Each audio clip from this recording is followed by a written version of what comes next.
ลือปลาดุกให้ลมมันอันนั้นก่อน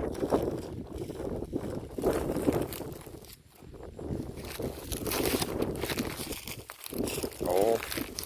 งาม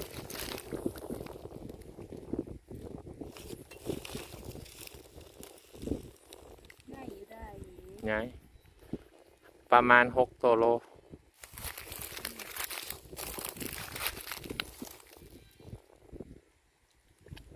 หลายเลยเห็นบ่ แต่ เต็ม ว่าเลี้ยงแบบนี้มันสิแซ่บกว่าเลี้ยงอันใส่อันบอดินเนาะ กับบอดินแหละนี่ หืม กับบอดินแหละนี่จะพอ บ่ บอก ใส่บ่อซีมังค่ะนะ อืม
ลองอาหารปันกอด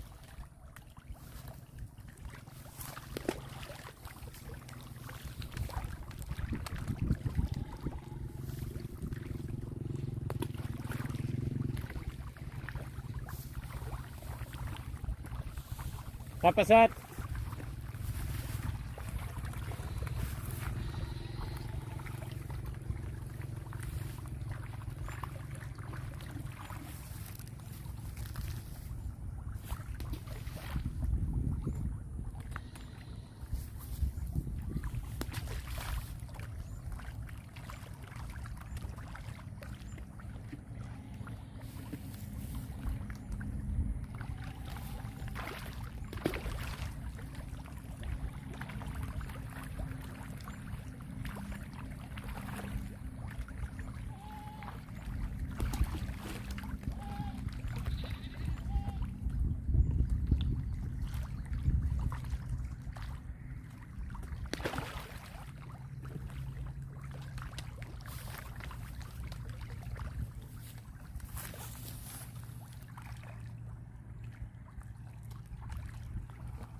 กินดี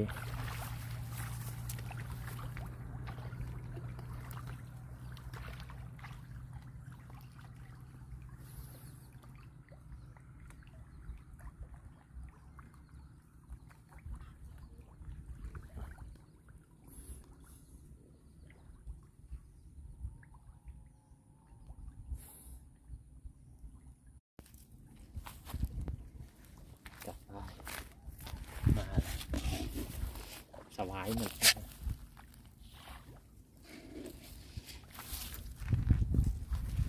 ที่เอามันมาใส่เจ้าหนึ่งที่ดูเห็นตัว คนจะเปิดคนจะเปิดสวายหมด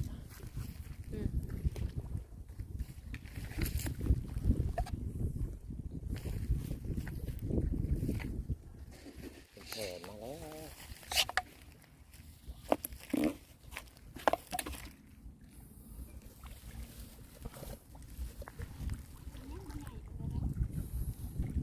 วปลาบ่ได้อันนั้นปานใดบ่ได้คุ้นปานใด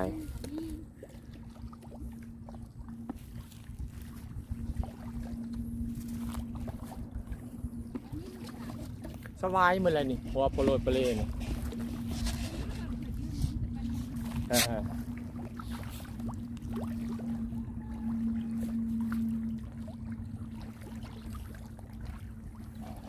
ปันนี้แหละอยู่แคมป์ต้องดูเดือดงาน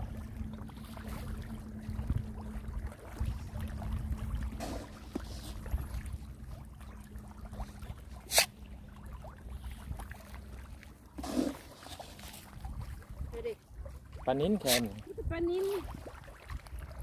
ก็ปลานิ้นลายกว่าปลาสวาย อันปลานิ่มแบบนี้ฮะหมดอยู่พุ่นแล้วมันลอยมา ก็บอกทั้งหมดอยู่วังหากันยังมีอยู่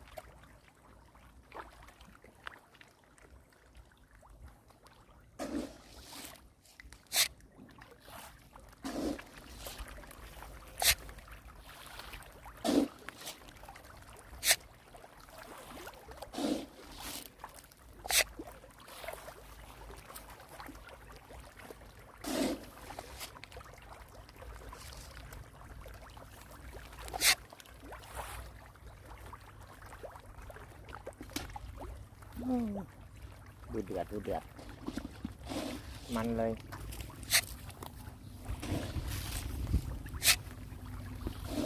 อยู่หากันมีที่ไอโบเต็มอยู่หันแล้วบมาดอกนี่ดูเดือดเด็กจะเบิ่งลูกโบถิ่มลงพุ่นเห็นบ่แอมอึนๆอยู่พุ่นคนละฟุ้งกันโลดได้โซนนี่มันสวายหลาย วันนี้ถ่ายมันจะเป็นนิ่ม ถ่ายเอาปูเกลือนะกว่าเห็นว่า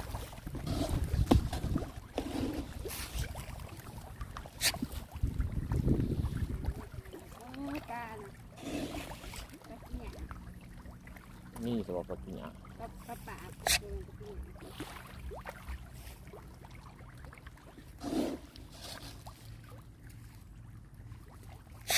ยืนพี่มาพี่มันบ่หย่อนแสงเราต้องไปยืนพุทธ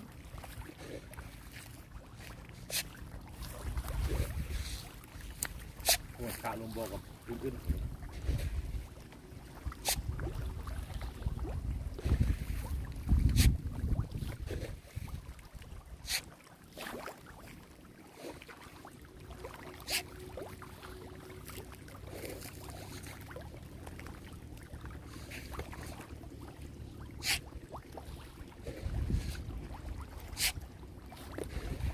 ความสุขของฉัน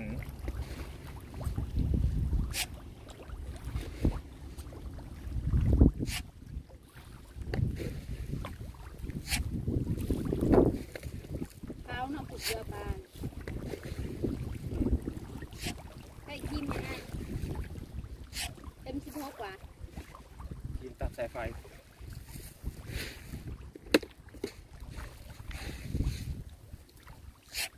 กินกระติมเบิ่งแล้วนี่และใหญ่น้อยก็เป็นนี่แหละ อันนี้โซนปลาสวายเด้อปลานิ่นก็มีอยู่ ปลานิ้น คนกัน ก้นกับปลาสวายไม่ได้เห็นบอกตัวสีทองค่ะมันอยู่น่ะมันก็ยังบ่ลอยมาพี่น่ะตัวสีคำเด็กเด็กแล้วว่าแล้วมันก็มาจากตัวนี้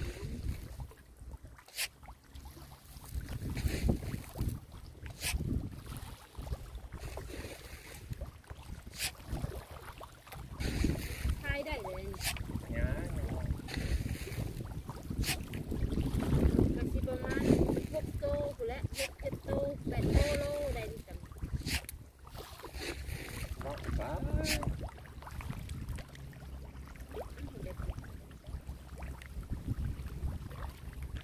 มัน3 โตโลแล้ว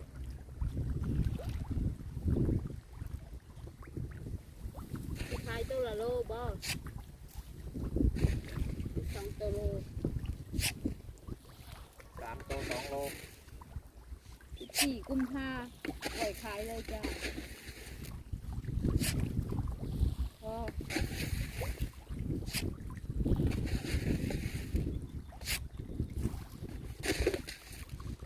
โอ้ยตัวสีส้มนะกูบอกว่าเขาเอามือไปกินแล้ว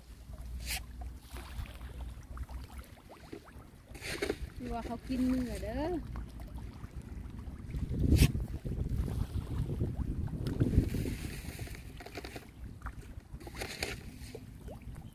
คือสิคุยภายในอาทิตย์นี่แหละกูมานำกูมัน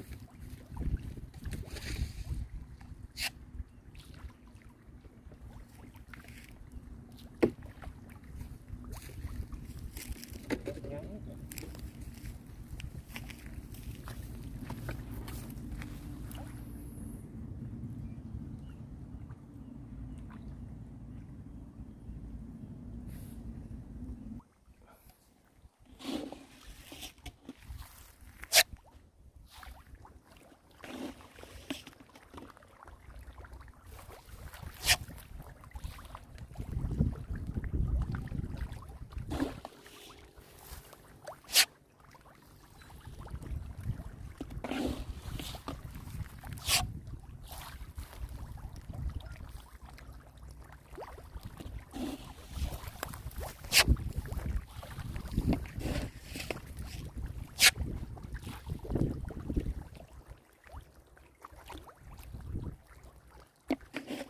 เอาเกลือ เดี๋ยวลูก นี่ เต็ม มืออื่นก่อนเนาะ ที่ไหนกับแดดกินแห้งเบิดป้าฉันก็มา ยังไปกินตัดสายไฟ ที่ชื่อน้ำเอื่อยนะเอานางเดี๋ยวนี้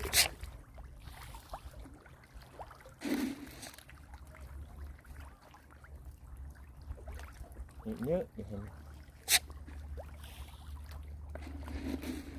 ไม่ทำไม่ได้ให้ เมื่อคืนนี้ ไม่นอนนี่จ้ะ นอนอยู่ใช้กันนอนแล้วใหญ่ แต่เรา แล้วพวกสิอัดคลิปจ้ะแล้วพวกสิเอาลงนี้เอาลงช่องจ้ะ อยาก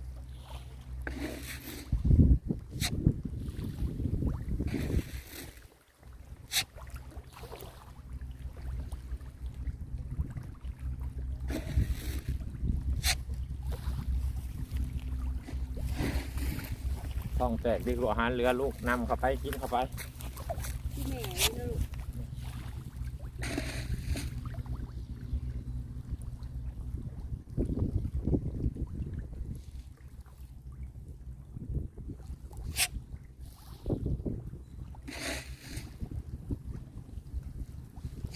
ปลาปากนะเก่ง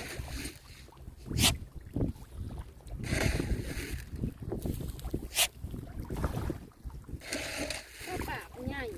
ใหญ่กว่าเอาปลามันใหญ่กว่าอยู่แล้ว ก็ปากมันใหญ่ให้มันปาก ปลาปากมันใหญ่ก่อนตั้งแต่เอามาอยู่แล้ว